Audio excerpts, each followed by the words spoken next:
So, good evening, good afternoon, students. And till now we have discussed some of the questions from the chapter structure of atom. मैंने आपको कुछ questions last day भी कराए थे, जिसमें मैंने आपको ये समझाया था कि कितने तरह के आपके पास स्ट्रक्चर्स हैं किसके एटम के। तो एटम के स्ट्रक्चर्स के हिसाब से जो तीन स्ट्रक्चर्स आपको दिए गए थे, जो आपको तीन स्ट्रक्चर्स दिए गए थे एटम के, वो क्या दिए गए थे। पहला स्ट्रक्चर था आपका जे थॉमसन का, दूसरा स्ट्रक्चर था आपका रदरफोर्ड का, और तीसरा था आपका नील बोर का। ठीक है ना, हमने इन तीनों स्ट्रक्चर्स के बारे में बात करी थी। मैंने अभी आपको बस नील बोर के स्ट्रक्चर के बारे में बताया था, और ये बताया था कि कितने कितने इलेक्ट्रॉन्स आप फिल कर सकते हो। अब इसके बाद आज हम पढ़ने वाले हैं कि जो इलेक्ट्रॉन्स हम फिल करते हैं उसके हिसाब से हम लोग डायग्राम जो स्ट्रक्चर बनाते हैं वो कैसा बनाते हैं। ठीक है ना, how will we make the structures of atom, ये आज हम देखेंगे। ठीक है ना, और इसको मैं थोड़ा सा इसको इन डीप में देखेंगे कि हाँ, कि स्ट्रक्चर ऑफ एटम हम कैसे बनाते हैं। ठीक है ना, किसका स्ट्रक्चर क्या होता है। और आपको ये भी बताना है मुझे कि आपको वो फर्स्ट 20 एलिमेंट्स के मेरे को एटॉमिक नंबर याद करने हैं, और आपको ये भी याद करना है कि उनके मास नंबर कितने होंगे। ठीक है ना, तो सबसे पहले मैं आपको बताने वाला हूँ कि क्या होता है एटॉमिक नंबर। एटॉमिक नंबर क्या होता है एटॉमिक नंबर, ठीक है ना, यहाँ से डिस्कस करने वाले हैं हम। तो एटॉमिक नंबर के बारे में देखते हैं। तो एटॉमिक नंबर वो होता है जो जो ये बताता है कि नंबर ऑफ प्रोटॉन्स या इलेक्ट्रॉन्स कितने हैं एक न्यूट्रल एटम में। It is defined by Z. ठीक है ना, हम इसको जेड से डिफाइन करते थे। ठीक है ना, पहले मैं आपको ऑलरेडी पढ़ा चुका हूँ, मैं दोबारा बता रहा हूँ कि इसको जेड से डिफाइन करते थे। और ये किसके बराबर होता था, नंबर ऑफ प्रोटॉन्स, किसी भी एटम के नंबर ऑफ प्रोटॉन्स के बराबर होगा। किसी भी तरह का एटम हो आयन हो उसके प्रोटॉन के बराबर होगा। या फिर number of electrons of a neutral atom. Atom मेरा अगर न्यूट्रल होगा तभी आपके नंबर ऑफ इलेक्ट्रॉन्स के बराबर होगा जेड, वरना जेड और इलेक्ट्रॉन्स अलग अलग होंगे। ठीक है ना, फॉर एग्जाम्पल सोडियम पॉजिटिव, अगर मैं सोडियम पॉजिटिव की बात करूँ तो उसमें क्या होता है, एक इलेक्ट्रॉन कम होता है, तो उसमें नंबर ऑफ इलेक्ट्रॉन्स कितने होते हैं, 10 इलेक्ट्रॉन्स। लेकिन सोडियम पॉजिटिव का जेड कितना होगा, 11, क्योंकि उसमें नंबर ऑफ प्रोटॉन्स कितने होंगे, नंबर ऑफ प्रोटॉन्स कितने होते हैं, नंबर ऑफ प्रोटॉन्स होते हैं 11। ठीक है ना, क्योंकि न्यूक्लियस के अंदर से 11 प्रोटॉन्स तो कहीं भी नहीं जाते हैं।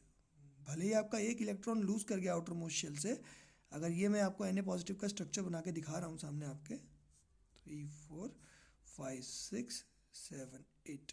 ठीक है ना, अगर मैंने आपको Na पॉजिटिव का स्ट्रक्चर बना के दिखाया, दिस इज Na पॉजिटिव, इसमें आप देखोगे कि आप इसके पास 10 इलेक्ट्रॉन है लेकिन प्रोटॉन्स कितने हैं, 11 है। तभी इसका जो टोटल चार्ज है, चार्ज किसके बराबर होगा, प्रोटॉन्स माइनस इलेक्ट्रॉन्स। ठीक है ना, कितना आएगा, +1 चार्ज आएगा। इसलिए मैंने इसको लिखा है Na पॉजिटिव। तो Na पॉजिटिव के बारे में ये बात जान जाओ आप, ये बात कि क्या, कि Na पॉजिटिव जो है ये आपका, ये क्या है, ये तब आपने Na पॉजिटिव लिखा है क्योंकि इसके पास एक इलेक्ट्रॉन की कमी है। तो क्या इसके इलेक्ट्रॉन और जेड बराबर है, नहीं, क्योंकि इसका जेड कितना है 11, क्योंकि जेड हमने बताया था नंबर ऑफ प्रोटॉन्स के बराबर, और नंबर ऑफ इलेक्ट्रॉन्स है न्यूट्रल एटम। तो जब आप न्यूट्रल एटम देखोगे, सिर्फ Na को देखोगे, तो Na में इलेक्ट्रॉन्स कितने होते हैं, 11 इलेक्ट्रॉन्स होते हैं, और 11 ही प्रोटॉन्स होते हैं, क्योंकि क्या है इस समय पे न्यूट्रल है। चार्ज देखोगे अगर आप इस समय पर, क्या आएगा, 11 माइनस 11 कितना आ जाएगा, 0।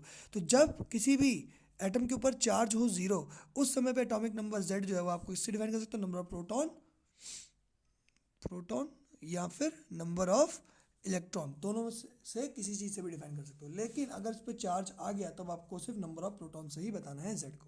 ठीक है ना, इसके बाद आता है हमारा मास नंबर। मास नंबर क्या होता है, मैंने आपको पहले ही बताया हुआ है। मास नंबर होता है कि जो मास होता है किसी एक एटम का, this is equal to mass of atom. और एटम का मास बताने वाले दो ही लोग हैं, कौन कौन है, न्यूट्रॉन्स और प्रोटॉन्स। ठीक है ना, न्यूट्रॉन्स और प्रोटॉन्स। ठीक है ना, तो मास ऑफ एटम किसके बराबर होगा, mass of neutron plus mass of proton. ठीक है ना, तो मास ऑफ न्यूट्रॉन किसके बराबर होगा, टोटल न्यूट्रॉन्स का मास किसके बराबर होगा, मास ऑफ 1 न्यूट्रॉन, एक न्यूट्रॉन का मास कितना होता है, 1 U into number of neutrons plus 1 U mass of proton into number of protons.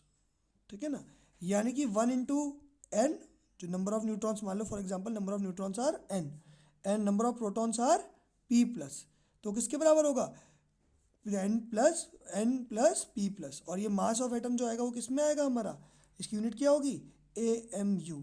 क्या यूनिट होगी, यूनिट क्या होगी इसकी AMU यूनिट होगी, ठीक है ना, इसकी यूनिट क्या होगी AMU। तो यहाँ से हमें एक चीज़ और पता चली, जो मास होता है एटम का वो किसके बराबर होता है n प्लस p के बराबर होता है, ठीक है ना, जिसको हम लोग क्या कहते हैं मास नंबर। इसको डिफाइन किससे करते हैं हम लोग, ए से डिफाइन करते हैं। तो ए की वैल्यू किसके बराबर होती है n प्लस पी के बराबर होती है, जिसको हम कैसे भी लिख सकते हैं A is equal to N plus Z भी लिख सकते हैं, क्योंकि p और z दोनों बराबर होते हैं। अभी हमने पढ़ा कि यहाँ पर p और z बराबर होते हैं, तो यानी कि ए और एक p की जगह मैं z भी लिख सकता हूँ। तो मैं एक और बात बता सकता हूँ कि अगर नंबर ऑफ न्यूट्रॉन्स मुझे निकालने हैं, नंबर ऑफ न्यूट्रॉन्स किसी एटम के निकालने हैं और मेरे को ए और z पता है, तो मैं लिखता हूँ n is equal to a minus z। बहुत ईजी रिलेशन है। तो किसी भी अगर हमें एटम को डिफाइन करना होता है, फॉर एग्जांपल अब मेरे को इस वाले एटम को डिफाइन करना था, सोडियम को डिफाइन करना है, तो सोडियम का मुझे पता है कि मास नंबर कितना होता है इसका 11, तो मास नंबर को मैं नीचे लिखूंगा, ओ सॉरी एटॉमिक नंबर क्या होता है 11, और मास नंबर कितना होता है इसका 23। तो मुझे पता है कि किसी भी एलिमेंट को अगर मेरे को डिफाइन करना है तो मैं कैसे करता हूँ, उसका पहले एलिमेंट का सिंबल लिखता हूँ, नीचे लिखता हूँ z और ऊपर लिखता हूँ a। तो this is how we denote a element. अगर एलिमेंट ऐसे डिफाइन किया गया तो आपको पता होना चाहिए कि उसके मास नंबर कितना बताया लिखा हुआ, ऊपर जो लिखा हुआ मास नंबर है 23, और इसमें इसका एटॉमिक नंबर कितना लिखा हुआ है 11। तो ये बात आप बहुत अच्छे से याद रखेंगे। अब इन्हीं कुछ बातों के ऊपर जो मैंने आपको ये बात बताई, इनके ऊपर हमें कुछ क्वेश्चंस करने हैं, ठीक है ना। ये बातें कि चार्ज कैसे बताते हैं, मास कैसे बताते हैं, ठीक है ना। आइसोटोप आइसोबार्स के बारे में ऑलरेडी मैं आपको बता चुका हूँ कि अगर किसी का ए सेम है, if A is same, if A is different, A is different EREN different and Z is same, Z क्या हो सेम हो, ठीक है ना। अगर A डिफरेंट और Z सेम हो तो क्या होगा आपका, वो क्या कहलाएगा आइसोटोप कहलाएगा, ठीक है ना। और अगर जस्ट उल्टा हो कि A is same and Z is different, Z क्या हो कुछ अलग हो, Z इज डिफरेंट, तो उसको क्या बुलाते हो आप, उसको बुलाते हो आइसोबार। क्या बुलाते हो उसे, आइसोबार बुलाते हो, ठीक है ना। तो इन सब बातों के ऊपर हम लोग अपने नेक्स्ट क्वेश्चन रखने वाले हैं। इन्हीं के ऊपर मैं आपसे पूछूंगा नेक्स्ट क्वेश्चन कि क्या किसका एटॉमिक नंबर होता है, क्या मास नंबर होता है, हम कैसे ए और जेड को डिफाइन करते हैं। ए और जेड दिया है तो आप ये बताओ, आपको ए जेड दिया तो आप मेरे को बताओ कि आप सिंबल कैसे लिखोगे, सिंबल दिया हुआ तो आपको ए और जेड और न्यूट्रॉन प्रोटॉन इलेक्ट्रॉन बताओ, बस यही आपसे पूछा जाएगा। तो ये कुछ क्वेश्चन है, इस टाइप के क्वेश्चन हम करने वाले हैं, तो अब देखेंगे, ठीक है ना। हमें पता है कि पहले शेल को के कहते हैं, पहले वाले शेल को के कहते हैं, दूसरे वाले शेल को एल कहते हैं, अगले वाले को एम कहते हैं, अगले वाले को एन कहते हैं। के में 2 इलेक्ट्रॉन भर सकते हैं, एल में 8, एम में 18 और एन में 32। लेकिन फॉर स्टेबिलिटी एम में भी 8 भरते हैं, तो उसके बाद हम लोग बाकी फिर एम में 80 भरते हैं, ठीक है ना। तो 2 8 8 तक ही हमने वैसे भी 18 तक ही पढ़ना है, उससे आगे पढ़ना नहीं है। तो हमारा मास नंबर 18 तक ही हमें पढ़ना है, तो 18 तक के मास नंबर के मैं आपको क्वेश्चन पूछूंगा, वो आपको बताने हैं, ठीक है ना। तो देखते हैं अब आगे अगला नेक्स्ट क्वेश्चन आगे करना शुरू करते हैं, ठीक है। हम आगे बढ़ते हैं।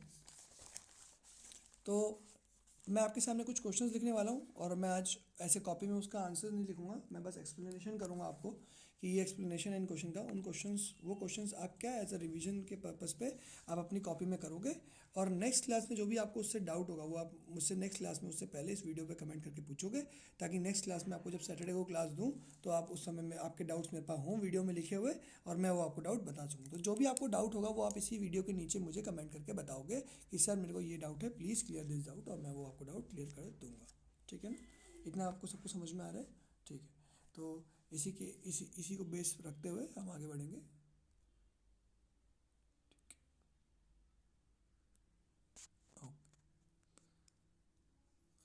Just okay. Now, question number 1. I will write one by one. I will write questions for you. You will have to answer. Okay. तो पहला क्वेश्चन जो है वो आपका वही है कि electronic configuration of an atom is, आपके आगे लिख रहा हूँ,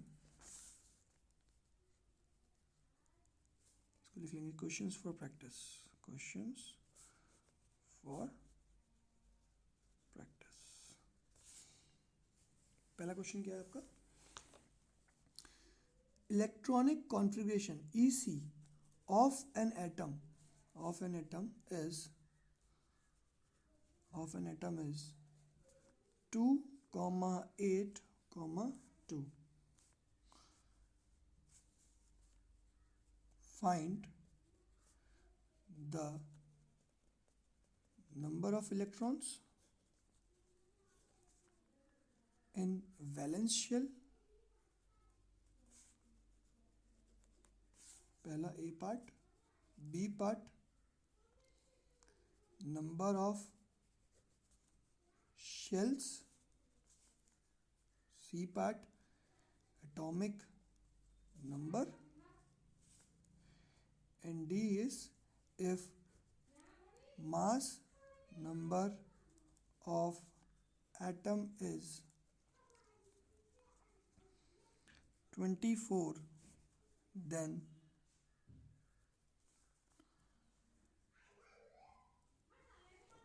write number of electrons, protons and neutrons in the atom. ठीक है. एंड फाइनली ई में आपको लिखना है symbolize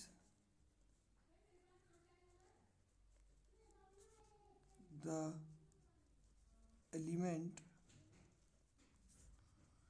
in X A by M form. वैसे सिंबलाइज द एटम बोला गया है तो आपको ऐसे सिंबलाइज करना पड़ेगा. इसका आपको मतलब समझ में आना चाहिए कि आपसे ये पूछा गया कि आपको एटम के बारे में ऐसे लिखना है. तो इस चीज़ को आप ध्यान रखेंगे जब भी आपसे नेक्स्ट टाइम अगर सिंबलाइजेशन का काम बोला गया है, सिंबलाइजेशन के लिए बोला गया तो आप ऐसे ही करोगे. ठीक है, समझ में आ रहा है आपको? ये आपको बात समझ में आ रही है? ठीक है. तो इस क्वेश्चन को ध्यान थोड़ा सा एक बार देखिए और समझिए कि इस क्वेश्चन का आंसर क्या होगा. ठीक है, इस क्वेश्चन को समझने की कोशिश करो, इस क्वेश्चन को देखो और देखो कि क्या क्या आंसर हो सकते हैं. मैं आपको एक्सप्लेन करूंगा, इसका आंसर नहीं बताऊंगा, सिर्फ आपको इस क्वेश्चन के आंसर को एक्सप्लेन करूंगा. You will do it in your copy कि आपको क्या समझ में आया जो मैंने आपको पढ़ाया. ऐसा नहीं है कि आप कॉपी करोगे, सिर्फ आप बताओगे. ठीक है ना. तो अभी रिवीजन चल रहा है तो हमें ये बताना है. तो क्वेश्चन में क्या दिया हुआ है कि इलेक्ट्रिक कॉन्फ़िगरेशन क्या है, 282 है. तो बहुत आराम से हम बता सकते हैं कि टोटल नंबर ऑफ इलेक्ट्रॉन्स कितने हैं. सबको ऐड कर देंगे. 2 8 + 2 कितना हो गया टोटल 12 इलेक्ट्रॉन्स. ठीक है ना. तो 12 इलेक्ट्रॉन्स होने का मतलब क्या है कि अगर ये एटम, मैंने एक एटम बोला है, आयन तो बोला नहीं है, एटम है तो यानी कि ये न्यूट्रल होगा. An atom is a neutral atom, neutral in itself. ठीक है. जितने नंबर ऑफ प्रोटॉन्स होंगे उतने इलेक्ट्रॉन्स होंगे. तो इलेक्ट्रॉन्स मेरे को पता चल गया 2 8 2 ऐड करा, 2 + 8 10 10 + 2 12 12 इलेक्ट्रॉन्स है तो इसका मतलब 12 प्रोटॉन्स होंगे. तो number of electrons in the valence shell पूछ रखा है. पहले तो हमने इसके बारे में पता कर लिया कि इसमें टोटल इलेक्ट्रॉन्स कितने थे और प्रोटॉन्स कितने थे. ठीक है ना. अब हमें काफ़ी कुछ पता चल चुका है इसके बारे में हमें पता चल गया कि इसका नंबर जो है वो 12 है. 12 नंबर से हमें पता है क्या होता है, मैग्नीशियम होता है, क्योंकि 1 से 20 तक तो हमें याद रखने हैं. और ऐसे ही मेरे को ये भी पता चल जाएगा इसका मास नंबर 24 है जो कि ऑलरेडी गिवन भी है. तो मुझे अब एक एक करके सब चीज़ें बतानी है. सबसे पहले मैं बताना find the number of electron in valence shell. अब वैलेंस शेल क्या होता है मैंने आपको पहले ही बता रहा था. वैलेंसियम कैसे बताते हैं, वैलेंसियम ये देख के बताते हैं कि number of electron valence shell में कितने होते हैं. ठीक है ना.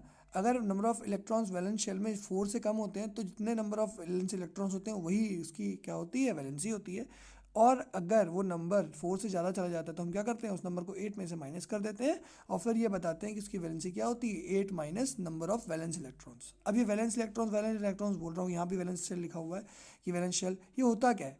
हम कहते हैं कि जो भी आप बनाओगे एटम की कॉन्फ़िगरेशन लिखोगे उसमें जो सबसे बाहर आपका शेल होगा उसमें जितने भी इलेक्ट्रॉन्स होंगे वो क्या कहलाएंगे, वैलेंस इलेक्ट्रॉन.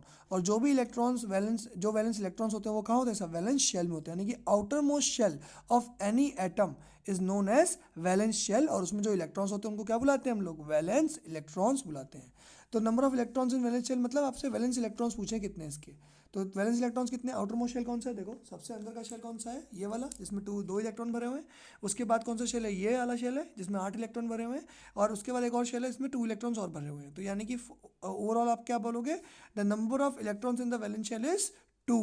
तो बाहर के शेल में कितने इलेक्ट्रॉन्स है, 2 इलेक्ट्रॉन्स है. तो ऐसे आप बताओगे कि इसमें आउटर मोस्ट शेल में कितने इलेक्ट्रॉन्स है, 2 इलेक्ट्रॉन्स है. ठीक है ना. नेक्स्ट क्वेश्चन पूछा गया है what are the number of shells. Number of shells मतलब कितने अलग अलग शेल्स हैं जिसमें इलेक्ट्रॉन्स भरे हुए हैं. कितने शेल्स दिख रहे हैं आपको, एक शेल में 2 इलेक्ट्रॉन भरे, एक में 8 एक में 2. तो टोटल नंबर ऑफ शेल कितने हैं यहाँ पर, 3. तो इसका आंसर कितना हो जाएगा, 3. नेक्स्ट क्वेश्चन क्या है, एटॉमिक नंबर. एटॉमिक नंबर क्या है इसका, एटॉमिक नंबर हम कैसे बताते हैं, नंबर ऑफ प्रोटॉन्स या नंबर ऑफ इलेक्ट्रॉन्स के बराबर होता है. ठीक है ना. अगर वो एटम न्यूट्रल हो तो नंबर ऑफ इलेक्ट्रॉन्स के बराबर होता है. अब ये एटम बोल रखा है यानी कि वो न्यूट्रल है, आयन तो मैंने बोला नहीं, इसका मतलब न्यूट्रल एटम है. तो नंबर ऑफ इलेक्ट्रॉन्स कितने हैं यहाँ पर, 2 + 8 + 2 दैट इज 12. तो यानी कि एटॉमिक नंबर कितना हो गया इसका, 12 हो गया. एटॉमिक नंबर 12 है और मास नंबर कितना दिया, 24 दिया. तो हमें ये बताना है कि इलेक्ट्रॉन्स, प्रोटॉन्स और न्यूट्रॉन्स कितने हैं. तो इलेक्ट्रॉन्स कितने होंगे, तो हम ध्यान गिन के बता सकते हैं कितने, 12, क्योंकि इलेक्ट्रॉन्स और प्रोटॉन्स का नंबर बराबर है, एटॉमिक नंबर हमें पता चल चुका है 12, तो हम क्या बताएंगे, प्रोटॉन्स भी कितने हैं, 12 है। मैंने बोला इसका मास नंबर कितना है, 24 है। अगर मास नंबर मैंने 24 बोला है तो न्यूट्रॉन्स किसके बराबर होते हैं, मैंने अभी आपको बताया था, neutrons is equal to A minus Z होता है। तो 24 इसका A हो गया, और जेड हमने अभी निकाला था, कितना निकाला था, 12 निकाला था। 24 माइनस 12 आंसर कितना आ जाएगा, यहाँ पर 12 आ जाएगा। तो number of electrons 12, number of protons 12, number of neutrons 12। ठीक है ना। नेक्स्ट क्वेश्चन, नेक्स्ट पार्ट क्या है, सिम्बलाइज और सिंबलाइज, क्या लिखा हुआ, symbolize the element with AXM form, in AXM form. ठीक है ना। अब इस एटम को सिंबलाइज करना है, तो इस एटम का नंबर कितना था, 12 था, यानी कि क्या है, मैग्नीशियम है, तो आप क्या लिखोगे, Mg लिखोगे। और M कितना, वो सॉरी AXZ फॉर्म है। ठीक है ना, एटॉमिक नंबर बोल रखा है, AXZ फॉर्म में लिखना। तो z यहाँ कितना है, हमें पता है z कितना है, z कितना है 12, अभी हमने निकाला था, z इज 12, और a हमने बता रखा है यहाँ पर 24 है, तो 12 नीचे लिखेंगे, 24 ऊपर लिखेंगे, mg ऐसे लिखेंगे। This is how you will do this question. ठीक है ना। इस टाइप के क्वेश्चन मैंने छोटे छोटे बना के इसके फॉर्मेट में बना के आपसे पूछा है कि किस में क्या क्या होगा। ठीक है ना। तो आपको सामने लिखा गया कि किसी इलेक्ट्रॉन के नंबर ऑफ इलेक्ट्रॉन प्रोटॉन बताने हैं और उसको सिंबलाइज फॉर्म में लिख दिया, तो आप इजीली बता सकते हो कि आपको नंबर ऑफ इलेक्ट्रॉन प्रोटॉन उससे निकालना आसान है। ठीक है ना। तो मैं कुछ क्वेश्चन लिखता हूँ, देखते हैं आपको कुछ आया या नहीं आया। ठीक है ना। तो क्वेश्चन लिखेंगे, नेक्स्ट क्वेश्चन मैं लिखता हूँ आपके सामने। तो हीलियम, हीलियम के बारे में बात करेंगे। Helium is a noble gas, is a noble gas, helium is a noble gas with 2 valence electrons, valence electrons. उसके पास कितने वैलेंस इलेक्ट्रॉन्स होते हैं, 2। हीलियम का नंबर कितना होता है, 2। ठीक है ना। What is it's valency, define it, उसको आपको डिफाइन करना है। वैलेंसी जो भी है आपको क्या करनी है, डिफाइन करनी है। ठीक है ना, कि क्या इसकी वैलेंसी होगी। तो क्वेश्चन नंबर 2 आपके सामने क्या लिखा हुआ है कि हीलियम क्या एक नोबल गैस है और उसकी वैलेंसी कितनी होती है, उसकी वैलेंसी कितनी होती है आपको बतानी है, उसके नंबर ऑफ वैलेंस इलेक्ट्रॉन्स कितने हैं, 2। मैंने अभी आपको एक फॉर्मूला बताया था, जितने नंबर ऑफ वैलेंस इलेक्ट्रॉन्स होते हैं अगर वो 4 से कम है तो वो वही उसकी वैलेंसी होती है। लेकिन इसके मैं इस डेफिनेशन में मैंने एक एक्सेप्शन भी आपको लिखवाया था, जब मैंने आपको नोट्स लिखवाए, तो वहाँ आपको याद होगा क्या एक्सेप्शन लिखवाया था। वो एक्सेप्शन ये लिखवाया था कि अगर फर्स्ट शेल है तो फिर 2 इलेक्ट्रॉन ही उसको टू इलेक्ट्रॉन से कंपेयर किया जाएगा। ठीक है ना। क्योंकि पहले वाले शेल में हम कितने इलेक्ट्रॉन्स भर सकते हैं, मैक्सिमम 2 इलेक्ट्रॉन्स भर सकते हैं। और अगर जितने हम मैक्सिमम इलेक्ट्रॉन्स किसी शेल में भर सकते हो अगर आपने उतने भर दिए हैं, तो वो इसका मतलब क्या है, उस समय पर एक नोबल गैस कॉन्फ़िगरेशन में। नोबल गैस कॉन्फ़िगरेशन मतलब एक स्टेबल स्टेट में है, उसको ना ही कोई इलेक्ट्रॉन चाहिए और ना ही उसको कोई इलेक्ट्रॉन देने हैं, क्या करने के लिए, स्टेबिलिटी आने के लिए। यानी कि उसकी वैलेंसी क्या हो जाएगी, ज़ीरो हो जाएगी। क्यों, क्योंकि ना ही वो कोई इलेक्ट्रॉन लेना चाहता है ना ही वो कोई इलेक्ट्रॉन देना चाहता है स्टेबल फॉर्म में आने के लिए, क्योंकि वो ऑलरेडी स्टेबल है। ठीक है ना। आपको अगर घर जाना है और ऑलरेडी आप घर पे बैठे हो, तो आप क्या कहीं से कोई क्या कहते हैं कैब मंगा के घूम घाम के थोड़ी आओगे, नहीं, आपको क्योंकि घर ही जाना था, आप घर पे ही बैठे हो तो आप वहीं रहोगे, क्योंकि आपकी स्टेट वही रहेगी जहाँ पर आप हो। इसीलिए ऐसे ही हीलियम की भी स्टेट वही है। हीलियम को क्या करना था, एक कॉन्फ़िगरेशन स्टेट पे जाना था, एक स्टेबल स्टेट पे जाना था। फिर जब उसने देखा कि स्टेबल स्टेट पे जाने के लिए उसको आउटर मोस्ट शेल में मैक्सिमम नंबर ऑफ इलेक्ट्रॉन्स भरने हैं, और ऑलरेडी उसने देखा कि मेरे आउटर मोस्ट शेल में तो ऑलरेडी 2 इलेक्ट्रॉन्स भरे ही हुए हैं, तो मुझे स्टेबल होने की कोई जरूरत नहीं, क्योंकि मैं ऑलरेडी स्टेबल स्टेट में हूँ। ठीक है ना। क्योंकि वो स्टेबल स्टेट में है इसलिए उसकी वैलेंसी क्या आ जाती है, ज़ीरो हो जाती है। ठीक है ना। और इसको ऐसे ही आप डिफाइन करोगे, because the outermost shell of helium can only fit 2 electrons and hence the 2 electrons are there in the shell of helium. That's why the helium has noble gas configuration and it is stable in nature. ठीक है ना। That is why the valency is zero. ठीक है ना। तो valency क्या आएगी, उसकी जीरो आएगी, और ये आप डिफाइन करके लिखोगे। मैंने आपको समझा दिया आपको लिखना क्या है, आपको मैंने इलेबोरेशन कर दिया है, आपका आंसर आप खुद लिखोगे। ठीक है ना। ठीक है ना। तो this is the second question. Third question मैं आपको देने वाला हूँ, थर्ड क्वेश्चन मैं आपको जो दूंगा, आपको मुझे बताना है कि Cl35 एंड 37 ऐसे लिखा है मैंने, ये मैंने कुछ 2 नंबर लिखे हैं। इसके बाद मैं लिखता हूँ उसके आगे what is the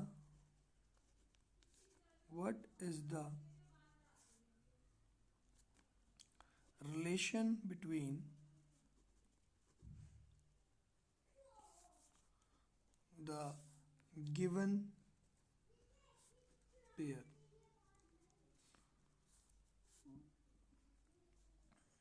Define why both are called chlorine. दोनों को हम लोग क्लोरीन को क्यों बोल रहे हैं, ठीक है ना। Third thing, what is the valency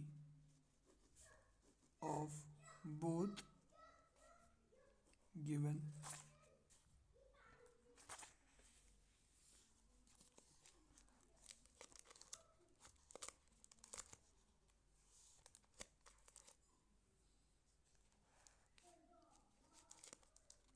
elements, ठीक है ना। तो आपको समझ में आ रहा होगा बोथ गिवन एलिमेंट्स, जो भी आपको दो एलिमेंट दिए गए हैं ऊपर, ठीक है ना, इन दोनों के बारे में आपको सब कुछ बताना है कि पहली बात क्या रिलेशन है इनके बीच में,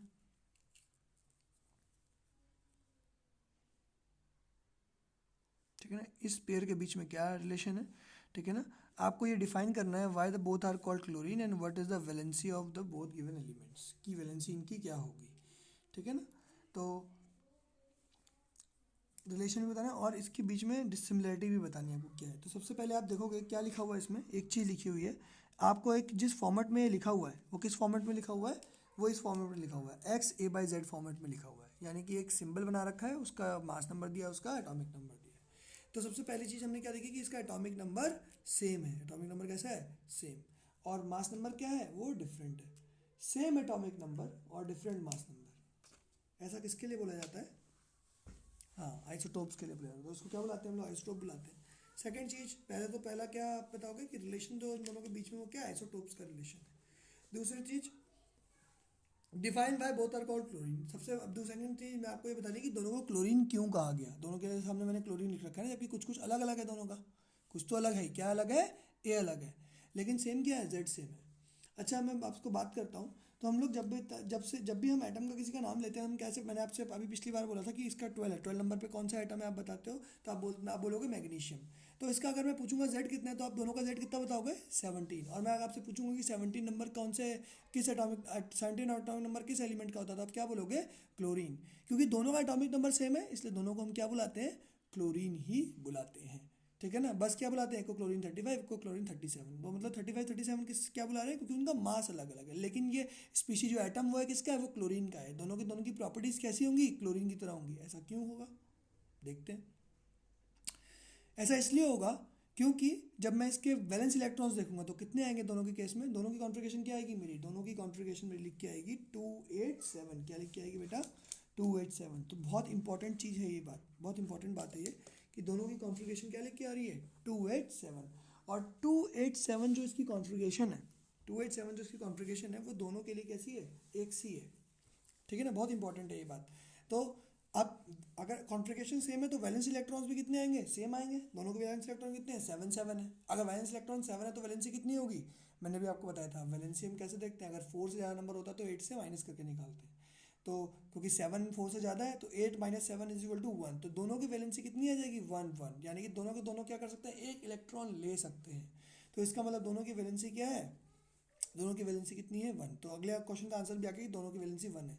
लेकिन जब दोनों की वैलेंसी 1 है तो दोनों के दोनों क्यों 1 है, तो हम क्या बोलेंगे कि ये दोनों के दोनों केमिकल प्रॉपर्टीज़ भी कैसी देंगे, सेम देंगे, क्योंकि इनकी केमिकल प्रॉपर्टीज़ जो होती हैं वो इनकी इलेक्ट्रॉनिक कॉन्फ़िगरेशन पर डिपेंड करती है, इस चीज़ पर डिपेंड करती है कि वैलेंस इलेक्ट्रॉन्स कितने थे। अब कितने वैलेंस इलेक्ट्रॉन्स है वो भी आपने बता दिए, ठीक है ना। आपने ये बता दिया केमिकल रिएक्टिविटी सेम होगी, तो इसकी सिमिलरिटी क्या है कि इनकी केमिकल रिएक्टिविटी सेम होगी, लेकिन क्योंकि इनका मास अलग है इस वजह से क्या होगा, इनकी फिजिकल प्रॉपर्टीज़ कैसी होंगी, डिफरेंट होंगी। तो एक आइसोटोप्स की क्या, किसी भी आइसोटोप की खासियत क्या होती है कि उनका मास नंबर तो होता है डिफरेंट, लेकिन और कम, और एटॉमिक नंबर होता है सेम, जिसकी वजह से एटॉमिक नंबर सेम होने की वजह से क्या होता है, सारी केमिकल प्रॉपर्टीज सेम फॉलो होती हैं, क्योंकि केमिकल प्रॉपर्टीज वो सिर्फ नंबर ऑफ इलेक्ट्रॉन्स यहाँ की इलेक्ट्रॉनिक कॉन्फ़िगरेशन पर डिपेंड करती है। और इन दोनों में डिफरेंस किस चीज़ का होता है, सिर्फ नंबर ऑफ न्यूट्रॉन्स का डिफरेंस होता है, और नंबर ऑफ न्यूट्रॉन सिर्फ और सिर्फ मास को बदल सकते हैं। और अगर आपने किसी दो चीज़ों के मास को बदला है तो उनकी फिजिकल प्रॉपर्टीज़ में डिफरेंस आएगा, जब आप उसको तोलोगे तो उसमें अलग आएगा, उसकी डेंसिटी में फ़र्क आ सकता है, लेकिन किस चीज़ में फ़र्क नहीं आ सकता, उसकी केमिकल प्रॉपर्टीज़ में फ़र्क नहीं आ सकता। रिएक्शन दोनों के दोनों एक सी ही देंगे, क्योंकि रिएक्शन पर पार्टिसिपेट करने वाले कौन होते हैं, वैलेंस इलेक्ट्रॉन्स, और वैलेंस इलेक्ट्रॉन्स तो दोनों के बराबर है। ठीक है ना। तो ये बात हमें एक बात और समझ में आ गई कि why both are called chlorine. Chlorine क्यों कहा गया, क्योंकि दोनों के दोनों रिएक्शन कैसी दे रहे हैं, एक सी दे रहे हैं, दोनों के दोनों क्लोरीन की तरह रिएक्शन दे रहे हैं, दोनों के दोनों एटॉमिक नंबर 17 की तरह रिएक्शन दे रहे हैं, इसलिए इन दोनों को क्या बुलाया आपने, इसलिए इन दोनों को आपने बुलाया आइसोटोप। और इनकी केमिकल प्रॉपर्टीज, इन दोनों को क्या, दोनों किसके आइसोटोप बुलाए गए, क्लोरीन के आइसोटोप बुलाए गए। इसको दूसरा हमने नाम इसलिए नहीं दिया क्योंकि इसका एटॉमिक नंबर क्या है, सेम है। तो ये था इसका इंपॉर्टेंट पॉइंट, और यही आपको याद रखना है, ठीक है ना। सिमिलरली इसके अलावा एक क्वेश्चन और है आपके पास, एक क्वेश्चन और है कि फोर्थ क्वेश्चन जो मैं आपके सामने लिख रहा हूँ, एक मैंने लिखा आपके पास C14 6 और एंड N14 7। इसके बीच में आपको बताना है what is the relation between the pair, क्या रिलेशन है पेयर के बीच में आपको ये बताना है, ठीक है ना। आपको ये डिफाइन करना है, define the similarity and difference between them, what is the valency of both given elements। ठीक है ना। मैंने आपको थोड़ी देर पहले भी बताया था, अगर मास नंबर सेम हो, मास नंबर सेम हो, और ये क्या है, एटॉमिक नंबर अलग हो, तो उन स्पीशीज को, उन पेयर को क्या बुलाते हैं हम लोग, क्या बुलाते हैं, आइसोबार। तो आप लिखोगे क्या रिलेशन है इनके बीच में, these are isobar as they have same atomic masses but different, क्या डिफरेंट है इनके पास, डिफरेंट एटॉमिक नंबर। ये C14 क्या है, ये एक आइसोटोप है किसका, कार्बन का। कार्बन 12 और कार्बन 14 दो आइसोटोप्स होते हैं कार्बन के। तो कार्बन 14 जो एक आइसोटोप है, वो आइसोटोप का जो मास है वो किसके बराबर है, नाइट्रोजन 14 के बराबर है। तो क्या ये दोनों के दोनों रिएक्शन भी एक सी देंगे क्योंकि इनका मास सेम है, नहीं, बिल्कुल भी नहीं। यही तो मैं आपको इम्पोर्टेंट बता रहा हूँ बात, यही तो बात इम्पोर्टेंट है असली, क्या कि इनकी सिमिलरिटी क्या है कि इनका मास सेम है, तो इसलिए इनकी क्या होंगी, फिजिकल प्रॉपर्टीज सेम होगी। दो लोगों का मास बराबर है, तो जब आप उनको वेइंग मशीन पे रखोगे तो दोनों का मास कैसा आएगा, एक सा आएगा, ठीक है ना। उनकी डेंसिटी कैसी आएगी, एक सी आएगी। तो उनकी फिजिकल प्रॉपर्टीज, उनका डील डाउन को जो दिखने में है वो तो सेम है, ठीक है ना।